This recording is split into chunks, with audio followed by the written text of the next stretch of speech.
ایک شہنشاہ جب دنیا کو فتح کرنے کے ارادے سے نکلا تو اس کا گزر افریقہ کی ایک ایسی بستی سے ہوا جو دنیا کے ہنگاموں سے دور اور بڑی پرسکون تھی۔ یہاں کے باشندوں نے جنگ کا نام تک نہ سنا تھا اور وہ فاتح اور مفتوح کے معنی سے نہ آشنا تھے۔ بستی کے باشندے شہنشاہ کو مہمان کی طرح ساتھ لے کر اپنے سردار کی جھونپڑی میں پہنچے۔ سردار نے اس کا بڑی گرمجوشی سے استقبال کیا اور پھلوں سے شہنشاہ کی توازیہ کی۔ کچھ دیر میں دو قبائلی فریق مدعی اور مدعا علیہ کی حیثیت سے اندر داخل ہوئے۔ سردار کی یہ جھونپڑی عدالت کا کام بھی دیتی تھی۔ مدعی نے کہا، میں نے اس شخص سے زمین کا ایک ٹکڑا خریدا تھا۔ ہل چلانے کے دوران اس میں سے خزانہ برآمد ہوا۔ میں نے یہ خزانہ اس شخص کو دینا چاہا لیکن یہ نہیں لیتا۔ میں یہ کہتا ہوں کہ یہ خزانہ میرا نہیں ہے کیونکہ میں نے اس سے صرف زمین خریدی تھی اور اسے صرف زمین کی قیمت ادا کی تھی، خزانے کی نہیں۔ مدعا علیہ نے جواب میں کہا، میرا ضمیر ابھی زندہ ہے، میں یہ خزانہ اس سے کس طرح لے سکتا ہوں؟ میں نے تو اس کے ہاتھ زمین فروخت کر دی تھی۔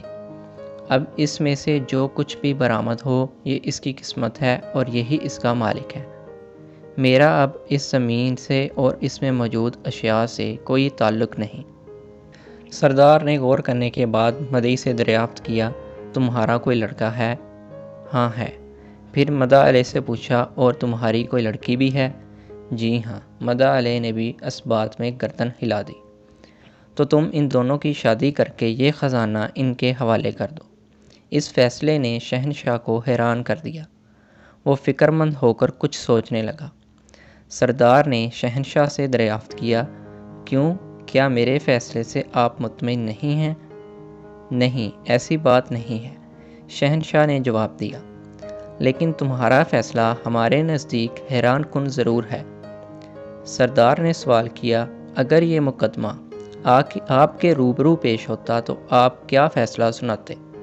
شہنشاہ نے کہا کہ پہلی تو بات یہ ہے کہ اگر یہ مقدمہ ہمارے ملک میں ہوتا تو زمین خریدنے والے اور بیچنے والے کے درمیان کچھ اس طرح جھگڑا ہوتا کہ بیچنے والا کہتا کہ میں نے اسے زمین بیچی ہے اور اس سے زمین کی قیمت وصول کی ہے، اب جب کہ خزانہ نکل آیا ہے تو اس کی قیمت تو میں نے وصول ہی نہیں کی، اس لیے یہ میرا ہے، جبکہ خریدنے والا کہتا کہ میں نے اس سے زمین خرید لی ہے تو اب اس میں جو کچھ ہے وہ میری ملکیت ہے اور میری قسمت ہے۔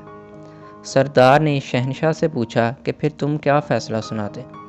شہنشاہ نے اس کے ذہن میں موجود سوچ کے مطابق فوراً جواب دیا کہ ہم فریقین کو حراست میں لے لیتے اور خزانہ حکومت کی ملکیت قرار دے کر شاہی خزانے میں داخل کر دیا جاتا۔ بادشاہ کی ملکیت۔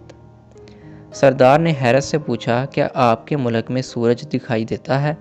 جی ہاں، کیوں نہیں، وہاں بارش بھی ہوتی ہے۔ بالکل۔ بہت خوب۔ سردار حیران تھا، لیکن ایک بات اور بتائیں، کیا آپ کے ہاں جانور بھی پائے جاتے ہیں جو گھاس اور چارہ کھاتے ہیں؟ ہاں، ایسے بے شمار جانور ہمارے ہاں پائے جاتے ہیں۔ اوہ خوب، میں اب سمجھا۔ سردار نے یوں گردن ہلائی جیسے کوئی مشکل ترین بات اس کی سمجھ میں آ گئی ہو۔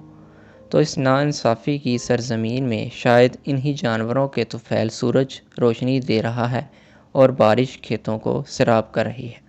سامعین کرام، اگر ہم بھی آج ہمارے معاشرے پر اور ارد گرد کے لوگوں پر نظر دوڑائیں تو کیا ہماری بھی مثال ایسی ہی نہیں؟